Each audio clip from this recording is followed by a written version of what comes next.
Today on our 2013 Land Rover Evoque, we're going to be taking a look at and showing you how to install the CURT Class 3 Custom Fit Trailer Hitch Receiver, part number C13128. So here's what our hitch looks like fully installed, and it's going to tuck up nicely behind our fascia, and all we're really going to see is our receiver tube opening sticking out. Now it does have a reinforced collar, giving it a nice clean look, and it is a Class 3, so it's going to be a 2-inch by 2-inch receiver tube opening. Now it is going to use a standard 5/8 pin and clip. It's not included, but you can pick one up on our website using part number PC3. Now as far as the safety chain loops go, it's going to be a rolled steel stock style welded to the bottom of the receiver tube. And as you can see, we're not going to have any issue getting most size hooks on or off. Now our hitch is going to feature a 600-pound tongue weight and a 4,000-pound gross trailer weight rating. Now I do want to mention you always want to double check your vehicle's owner's manual to make sure it can handle that amount of weight. Now whenever you're towing any non-trailer loads, the manufacturer does recommend the use of a stabilization strap. Now I'd like to give you a few measurements to help you when deciding for accessories for your new hitch, such as a ball mount, bike rack, or even a cargo carrier. From the center of the hitch pin hole to the outermost edge of the bumper is 6 inches. Now from the ground to the inside top edge of the receiver tube opening is 12 1/8 inches. Now that we've gone over some of these measurements, let's show you how we get it installed. To begin our installation, we're going to lower our exhaust. Now I'm going to put a strap up to help support it so it doesn't completely fall down. On the passenger side, right above our tailpipe, we're going to have one rubber hanger, and we're actually going to be removing the bolt that holds the hanger on.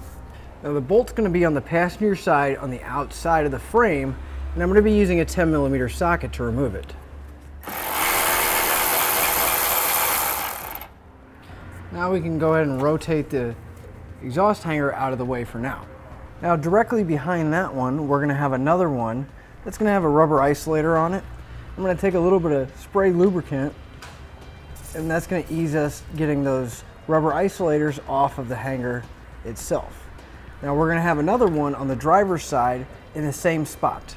Now we'll go ahead and remove the hanger from the rubber isolator, and we're going to do the same thing on the other side as well.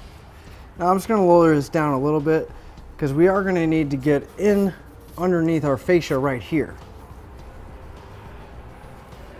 Now behind our fascia, right behind our muffler, we're going to have 4 hex bolts here at the top. We're going to need to remove those. And I'm going to be using a 10mm socket to do that.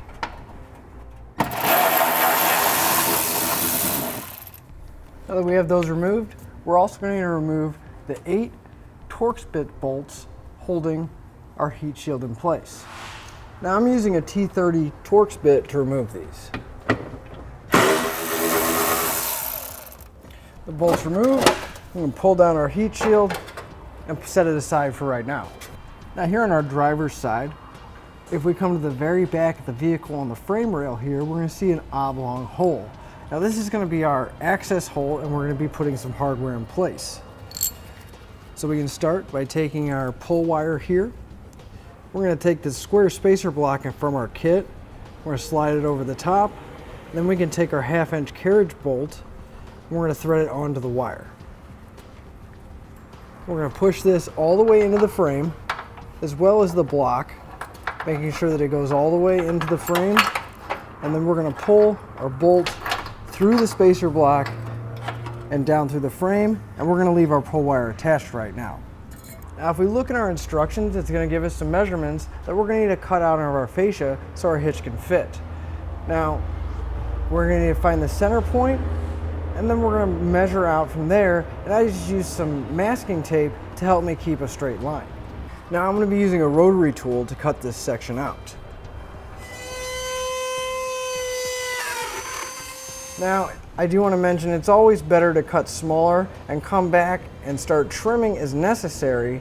That way you don't miss and overcut. But once we get this cut out, we are going to have to come to the back side and remove this support as well. Now this black section here, if we look up into our fascia, we can see there's a nice straight line there, and we can use that as a reference point where we need to start cutting for the back piece. Once we have everything cut out, we can go ahead and remove the tape, and we can begin to go trim our heat shield. So I'm going to temporarily take my heat shield and loosely put it back in place. Now you can see where the heat shield's going to interfere with our hole.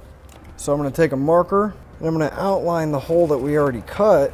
And since this is behind the bumper, I'm going to go ahead and cut this just a little bit oversized, making sure I don't interfere with my mounting holes. Now to cut this section out of my heat shield, I'm just going to use a pair of tin snips. Now you can use pretty much whatever you have laying around. The metal's not that thick. I just want to be mindful and be careful not to cut yourself. I'm going to cut 2 vertical lines. And I'm actually just going to take my heat shield and fold a section of it and then cut straight across.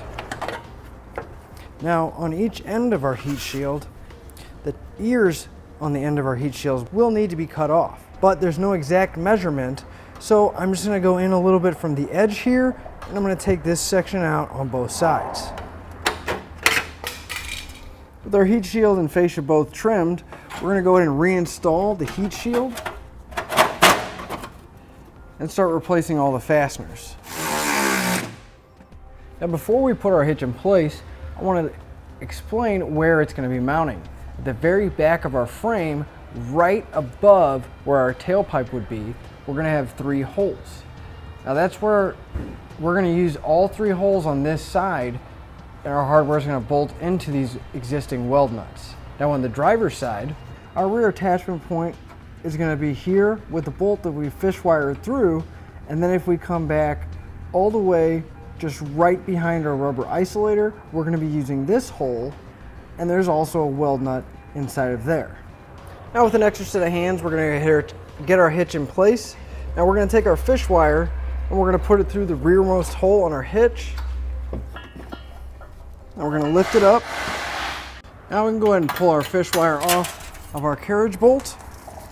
Now we're going to come back and we're going to take a conical tooth washer, making sure that the teeth are facing the hitch. We're going to slide it over and then we're going to follow it up with a 1/2 inch nut. Now I do want to mention the conical tooth washer. There is 2 in the kit. One's a 1/2 inch and one's a 9/16. So make sure you grab the smaller of the 2, and we're going to be putting it on our carriage bolt.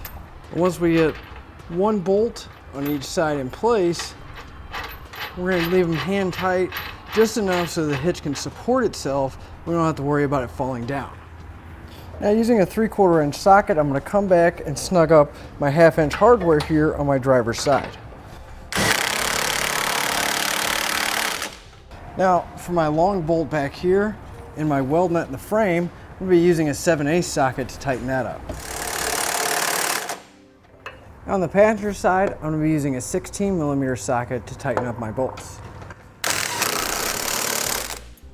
Again, using a 16mm socket, I'm going to come back and I'm going to torque all my hardware down to the specified amount in the instructions. Now all we have left to do is put our exhaust back in place.